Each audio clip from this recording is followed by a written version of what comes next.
the border, there was a Turkish barracks with soldiers, and as soon as they saw us and we saw them, we just turned around and left. And we stopped in a town called Igdir. Igdir. And in Igdir, there's Is this close to Armenian border? Not far. Is it?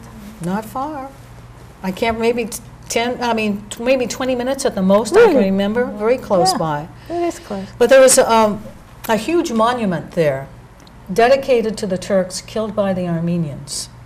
I mean, it is a very large monument. And inside, there was a small museum on the first floor. Telling the story. All the books were in English, interesting.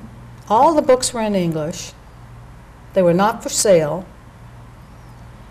And the first pamphlet I picked up, it said, I opened it and I read, it said, those Armenians that were deported were given homes comparable to the ones they left behind. Comparable to the ones they left behind. And then in my PowerPoint, I would show Katma, which is the land behind the railroad station close to Aleppo, where there were hundreds of thousands of Armenians in the open with no food, no water, no sanitation.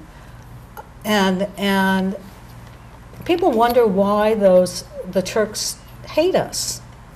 And they hate us because they're being fed information that is not accurate.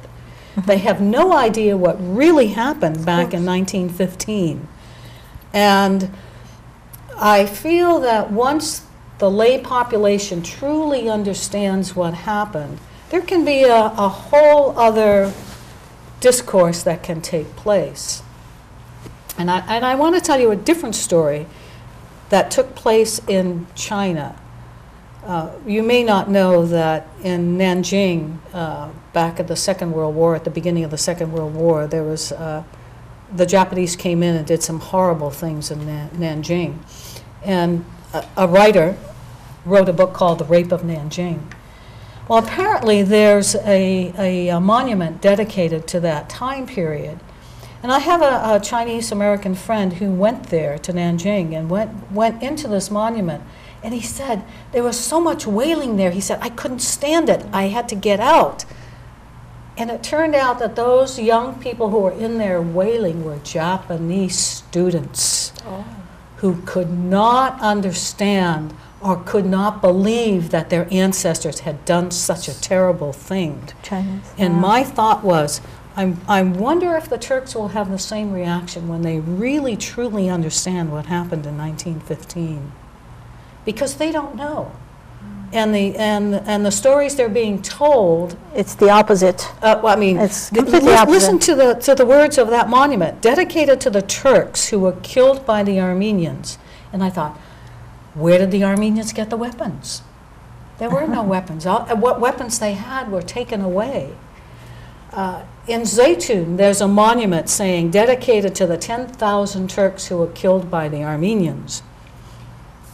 And in 1915, there were 300 Turks killed by 25 Armenians. And that number of 300 has been inflated to 10,000. So that the depth of what they're teaching the Turkish population, it's understandable why the Turks don't like us and call us traitors. Yeah. It's understandable. And in other words, they changed the story. Yeah. They changed the story. And they have that story in all the history books. Yeah. That I don't know. They're trying to formalize, like, yeah, and that's how the generations grow up, knowing that this is what happened. It's not us, it's them. Yeah, exactly. They're blaming it all on us. Yeah. And they have no idea what actually transpired. You know, reading those books written by those individuals who were there in 1915 was just amazing. And I thought, people, those voices have been stilled. I mean, we know about Henry Morgenthau. We Armenians do. I'm sure the Turks don't know about Henry Morgenthau and all he wrote about it. But there was a journalist by the name of George Schreiner who became very famous from the Boer War. And he wrote about some of the descriptions of the deportation from Zaytun, which is heart-wrenching, absolutely heart-wrenching. So it was those stories that just went into my heart, and I said, I've got to get this story out. Yeah. How did you feel, Dr. K, as an Armenian, walking, being there, seeing the sign, just the sign that we all saw right now, the desert, Derzor, and thinking that your mom was one of them, or the family went through that way and never came back? And well, actually, the depth of the cruelty is what perpetrated against the Armenians is what reached me. The depth of it. How can one human being be so cruel? Now, I'm thinking of those Turkish soldiers, for example. How can they be so cruel to these people and then go home and be kind to their wives and children? Exactly. And that's, what is it about the human being that puts us in that kind of a situation that it can actually... Do we all have those negative qualities within us? Can all of us actually take it as a job and be that cruel to another human being? What is it that is within us that brings that about? What is it? So the panel in the event in AGBU will exactly probably try to modernize the violence, because what happened with Armenians in 1915, before and after, and what happened in Rwanda, which was so very recent. I mean, these things still happen. And why? And why, yeah. And so why? The panel there probably will discuss this, like, violent history and the impact of today on today. On Since today's we are not world, over yeah. it, yeah. No, we are not over it. And the other thing that comes to my mind with the Armenian genocide, because the Turks have never been held accountable, never. See? That's the reason. And when Hitler said, who that's the today reason. talks about Armenians, about yeah. the extermination of the Armenians, it would not surprise me if he felt he too could get away with it. And so, unless this justice is brought to light, it will continue to happen. Exactly. Until we humans start really looking at ourselves and wondering whether or not we do have those traits of cruelty within us. And if we do, why? It's true. Why? But, you know, writing books in English, you mentioned that in Turkey, all this museum, they would have English. It means they are targeting English-speaking visitors. Yes. Or their young generation apparently speaking and reading English. So your book becomes really important, like, because it's in English, right? Yes. And now with social media and internet access, I'm sure that maybe not today, but tomorrow, this becomes a history. You know, if one Turkish young professional opens the internet site and your book appears in his or her research materials, you have done an amazing job already. So thank you for that, Lucine, because one of the thoughts that, as I started this project, is in 100 years, somebody's going to pick up this book in the library and yes, exactly, and say, "Oh my gosh, this really happened." And because so it's eyewitness, like it's a documentary, like it's based on true facts. And the film, I yeah. think, you know, once we can get it into the history classes, which has been my objective right from the beginning, because I'm an educator. And in teaching health education, there was one film I always checked out to have my students see because it was so informative. They didn't need me. The film told it all. Exactly. And so that's been my objective right from the beginning, is to get it into the school system so that it will be in the history classes forever. Yeah. Yeah. And once they watch it, it will stay there forever. Well, then, It's visual, then hopefully more like, they'll do yeah. research on their own and start pursuing this on their own and writing about it more. Like how the distribution works for your book? Is it being distributed only in United States, or because I saw it at Amazon.com? So meaning they can order from all over the world and get the book, and it's pretty affordable. I mean, Yes, it is.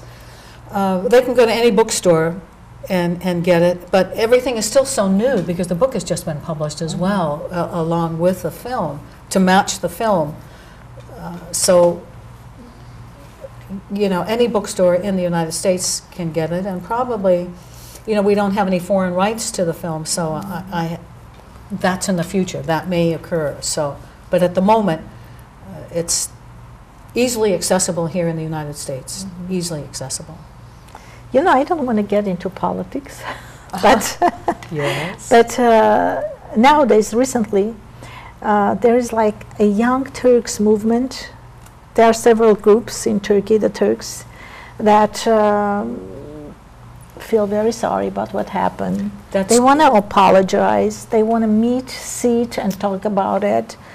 But sometimes I think, and it's like, what kind of game is there? Is it a game again? Well, Or that's a truth? I think we can't look at it as a game. If they apologize, let's take it for real. I don't know if you know David Barsamian. David Barsamian from Colorado, he has his program, Alternative Radio. Anyway, I interviewed him for a story one time, and he was telling me that when he went to Diyarbakir, or Dikranagad, that's where his mother was from, that particular area.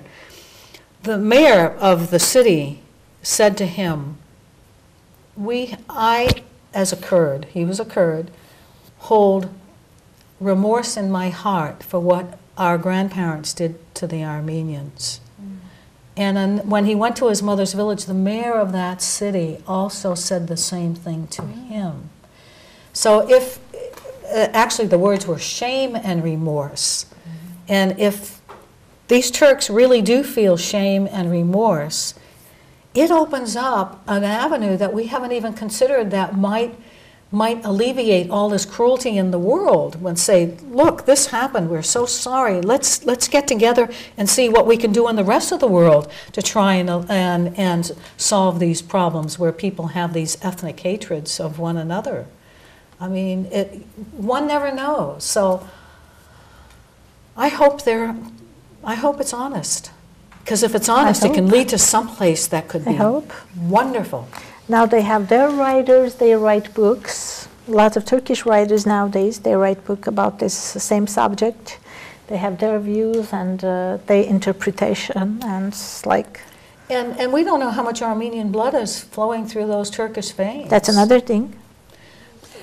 Sometimes it takes time, like in your particular case, when the right moment came when you had to identify yourself as an Armenian and carrier of this legacy of your mother, it didn't happen right away. Like you had to go through a process. Huge process. And like years and years, and then comes the awakening moment when you realize that you have to do something. And I'm very optimistic about our young generation and our kids and our grandchildren.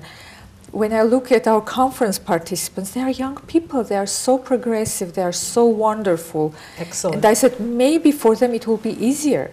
For us, it took years and years. And look what's happening right now. It's on their like fingertips. The media is there. The research materials are there. So internet is there. So they have so many tools that our parents didn't have those tools. It was like we heard something, we knew something, and people were ashamed to talk about it. It was like a taboo. I remember my grandfather was a genocide survivor, but they never talked in the family. Exactly. They didn't. They just wanted to forget about it. Yeah, maybe they wanted to close the chapter, open a new one.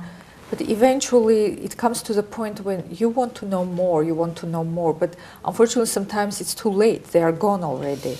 So I feel sorry that my grandfather apparently took with him so much more than he told us. Oh, absolutely, absolutely. And maybe our viewers should take the computer or pen and pencil and write everything they hear from their parents, because it's the time, the generation is changing, and it will become really late to document everything. And what you have done is amazing, because you documented historical events through your mother and through her interviews, and now even documentary, which is even bigger, because visual media is becoming very powerful. People don't read books, but they watch TV. That's Yeah. right. So, That's right. so we have to target this population who doesn't read books no more. Yeah, I know, which is sad, Sad, in a way, I know. because Yeah. you know, books. You want to have the actual Actually, yeah, book visual, in your hand and visual, touch yeah, it and yeah, feel it. yeah.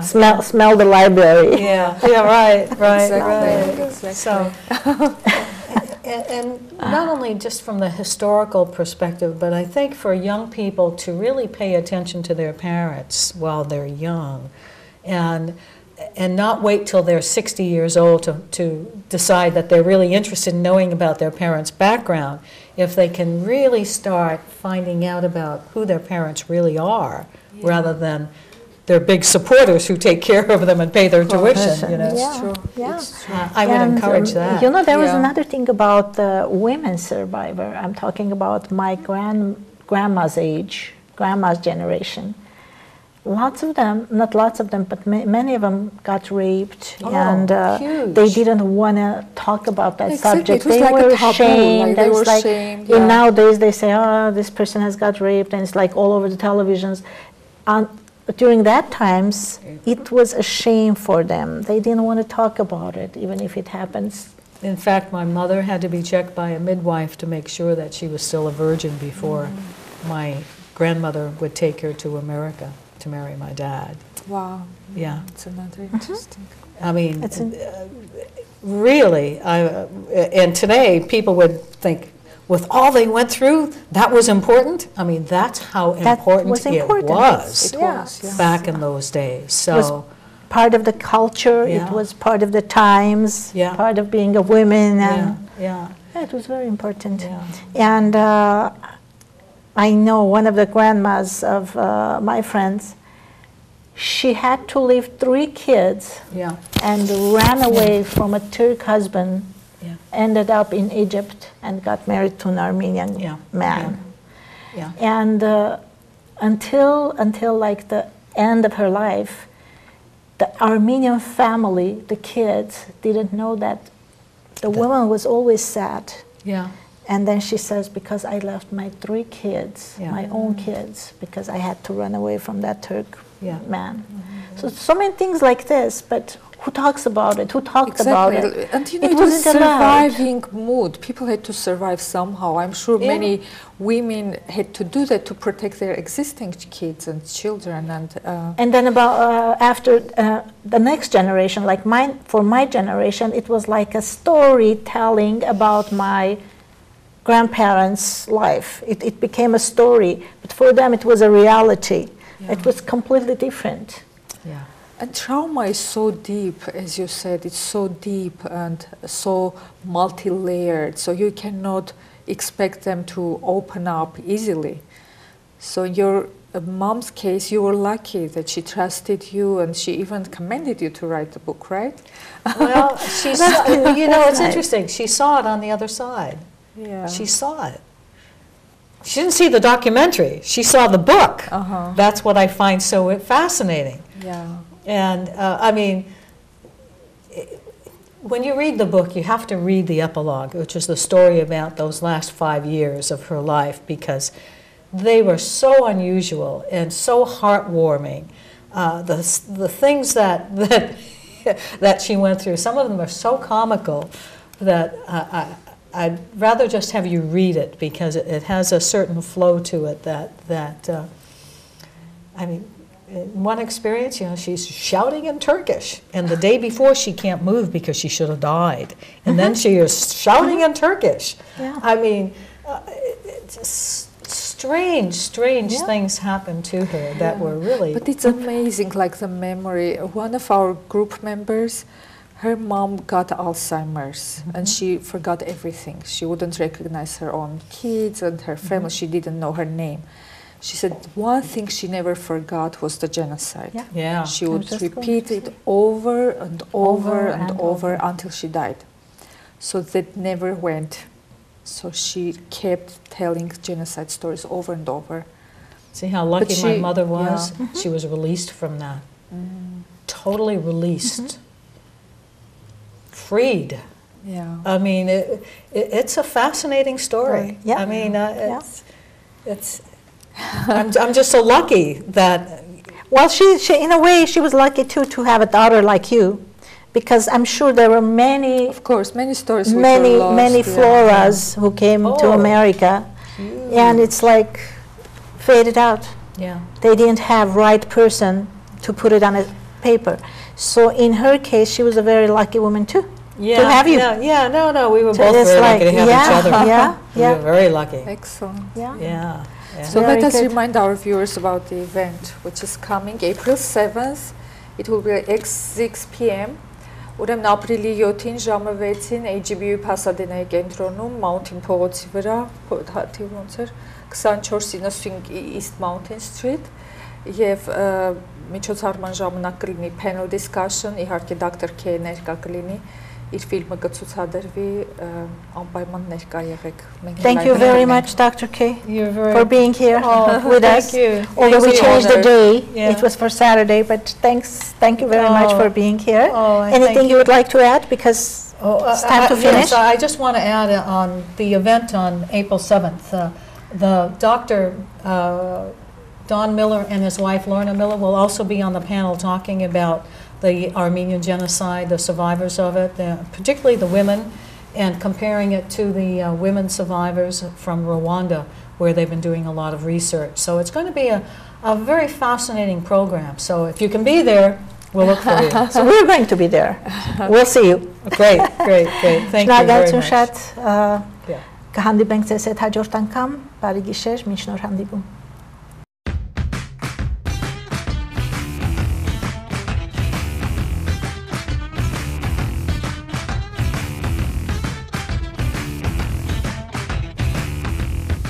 As a volunteer coach, I find it really rewarding to help these kids in coaching and practice and games when the time comes. It's really fun to see how driven they are and help them get their skills developed, and when their game time comes around, how confident they are. You see just the reward you get in their faces. So that's what makes me do what I do.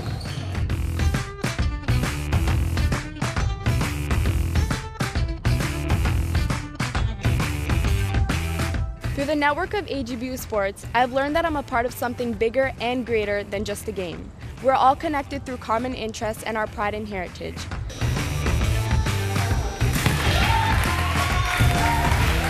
My son really enjoys being in the Saturday program for the athletics department at AGBU, and he's able to spend some time getting some good physical activity, spending some time with his friends, and we're able to come down and watch him during the soccer program every Saturday, so he really enjoys it.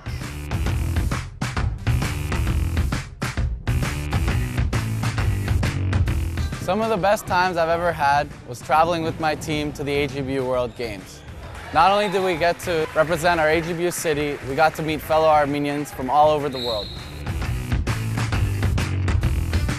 I enrolled my children in the AGBU sports program 5 years ago, and I can't explain the change that they've had over the years. They have great physical activity, they've got a lot of discipline in their life, and they've developed a great friendship with fellow Armenians.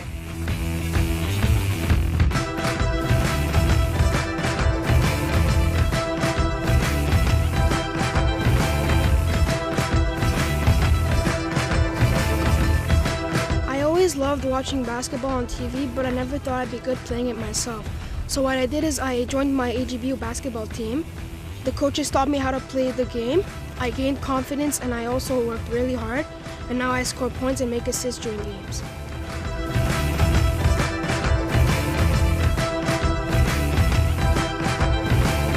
Although we love playing the game, it doesn't matter whether we win or lose. The important part is we love spending time with our teammates and our sister cities.